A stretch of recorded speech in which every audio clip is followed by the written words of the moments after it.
This book is a collection of essays, and three of the key contributors to this book are here on the show. Four of the contributors with three of the essays.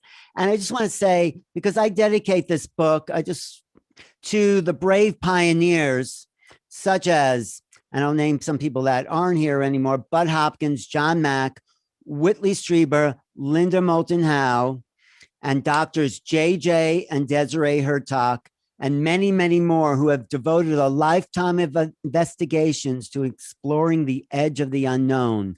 They are the giants whose shoulders I stood upon in order to give myself and the rest of humanity a deeper peek into forever. And I especially want to mention the friendship and collaborations of the Hertaks, whose journeys into the awakening of consciousness have been enduring. So that's my tribute, and that's my inspiration. And all the people we're seeing here have contributed to an education of what making contact is about, and how, as Linda just said a few minutes ago when I was talking to her, we are at the threshold of a new time, of a new reality, of an awakening of a planetary consciousness. So I want this discussion to be sort of about what Whitley and Linda and also the Hertaks have talked about, but specifically what Colonel J. Corso said to Linda and Whitley. And I'll just add my title, Making Contact. And then what Colonel Corso said, it's a new world if we can take it. That's the essence of making contact. So Whitley, do you want to jump in and talk about what you think Colonel Corso meant? Because this is what I think this audience watching us, 500 people registered. What is this new world? How do we start making contact? And what is the essence of the threshold that we are at the doorstep of? So Whitley. Well, when I was with Colonel Corso, he told this story. He said that he had ended up in a situation where he was, I believe he said he was in a cave, and he probably told the same story to Linda. So if I've got it wrong, she can correct me. And he was asked by an alien or whatever they are. I'm still not absolutely sure what they are. If they would turn off the radars, this was at White Sands, for 15 minutes in order to let them leave. Right. And yeah, that is what he said. Okay. And he said, well, in my business, 15 minutes can be a very long time. What's in it for us? The answer was a new world if you can take it. Right. And that is, to me, there have been lots of questions about Colonel Corso and what he said and so forth. Was it true? Was it not? I would just think that statement is entirely true, because it is so true to life. The statement means a new world if you can bear it, a new world if you can take it in your own hands, a new world if you can wrest it out of our hands. This is work for you. It's a challenge. It's saying nothing is going to be handed to you on a platter. You either take it or you don't. Sink or swim. Hello to the universe, as it really is. I laid out my thoughts about it in my book, A New World, right, which is, of course, the title is taken from Colonel Corso's statement, and it is dedicated to Colonel Corso. And I want to say the chapter in my book is an excerpt from A New World, that Whitley's contribution. So yes, go ahead. Yeah. So I think that the situation we are in is very complex and ambiguous, and also very unsure. And in other words, we don't have all the facts. And it's extremely important to be very, very careful about not drawing conclusions that we can't support with certainty.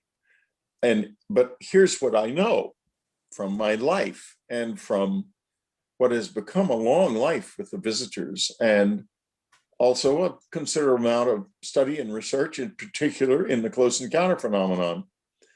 What happened between sometime in the 60s and into the late 90s and early 2000s, more sporadically after about 1995, were these abductions. They're not often reported now. They are reported. We do get reports, and others get reports too, but not frequently, not like it used to be. And in the 70s, apparently, it was just going absolutely very intensely in early 80s, because Ann and I got hundreds of thousands of letters with detailed descriptions. But what were the people describing? First, they were describing a lot of very high strangeness events. On the physical level, they were describing what happened to us.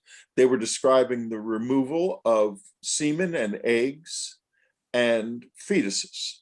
And that happened. We had all three things happen to us as well. And why would you do that? You would do that because it gets back to what Linda said, that somebody is attempting to hybridize this species, right, apparently, or they are making a sort of seed bank. I'm not sure. However, I'm not so sure about the success of the hybridization, because back in 1995 or 6, a very strange man began living behind our house in upstate New York in the woods. He was he was short. At first, when I first saw him, I thought he was a little boy. And I went up to warn him about smoking near these pitch pines, which are very flammable trees in the woods behind our house. And when I got close to him, it was obvious that it wasn't a little boy, that I was dealing with something much stranger. And because he looked more like someone who had reached about the age of 11 in terms of his physical maturity, and stopped maturing, but continued to get older. And it was a very odd, it was very odd, like a child who had aged without maturing. So it frightened me, frankly, and he made a sound that was rather ominous, and I went back to the cabin. And after that, we realized that he was actually smoked all the time, and when the air was still, you would smell it in the house, and it was awful. Then we left the cabin. We were forced to leave because we ran out of money, and we went to Texas. And I'm in Texas now, and just yesterday I drove past the apartment, little condo where we lived, and I looked at it and looked at the little cul-de-sac where he had stood in the night, and he would stand there, and I could feel him coming into my mind. And I had put lights up, motion sensitive lights up, and he couldn't handle that, and he left eventually. But he was a very disturbed and individual in trouble. He was like, he had a very, very schizophrenic affect to him. And he was with these two men who were the most bizarre people I've ever encountered. They were absolutely terrifying. They exuded a sense of evil. And I have to tell you, if that's what we're looking forward to, watch out. Well, because that could have been a bad batch of the hybrids, right? Why did they leave him in my backyard then? In any case, it changed slowly over the years. And as I became more and more dedicated to the pursuit of the good, to the pursuit of love, compassion, and humility in my own life, and unpacking my life as best I could in great detail to find where I could further those things, those three things, my relationship with this also changed. And now it is, I would say, beautiful and incredibly productive. So there's been an arc. And I think that that is an arc that this species, that mankind can follow, but we can't do it if we start out shooting. Mhm. I mean, we got cowboys out there with 6 guns, and they've been shooting for a long time. Linda knows a lot about the Air Force and its problems. And over the course of the summer, there's going to be a lot of stuff released. Yeah. If it's largely going to come from the Navy and from perhaps some of the alphabet agencies, but it's not going to come from the Air Force, as far as I know now. They don't intend to release anything, even though they are they're under a legal compulsion. I don't think they really care. And the reason is that they only have bad news. They've been fighting these things for years and haven't gotten anywhere with it. They can't control it at all. Their job is to control, to protect us from threats from above, and they can't do it. And they keep it secret. Let me do this. The best thing I can do, I've opened my phone here, and I've got a poem that I wrote after I was kissed in the night by someone. And I don't know who, whether it could have been one of the visitors or it could have been one of our dead, who play a huge role in this. And we can forget the veil between the living and the dead, or the idea that the dead aren't there. They are, and the veil will drop for us when the grays come closer to us, or any of them, because none of them live with that veil. That's not existent in their worlds, and it's going to disappear in our world too.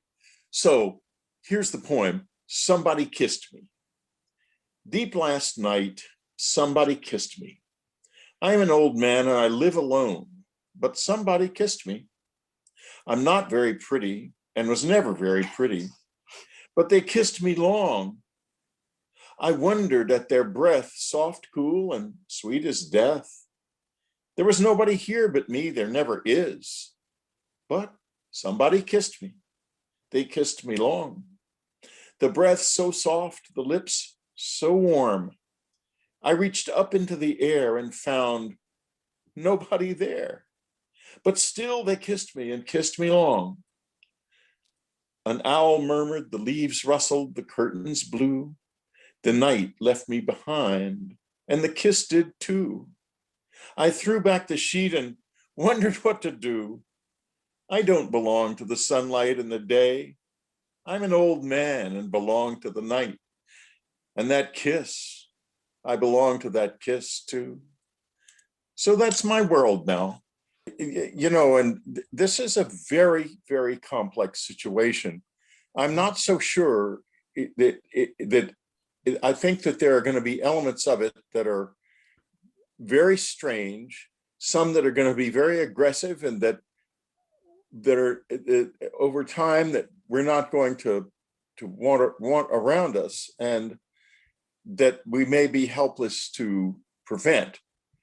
But at the same time, if my life is any example of what this might be like over time, eventually it comes out into it turns into something that you can really use in your own journey.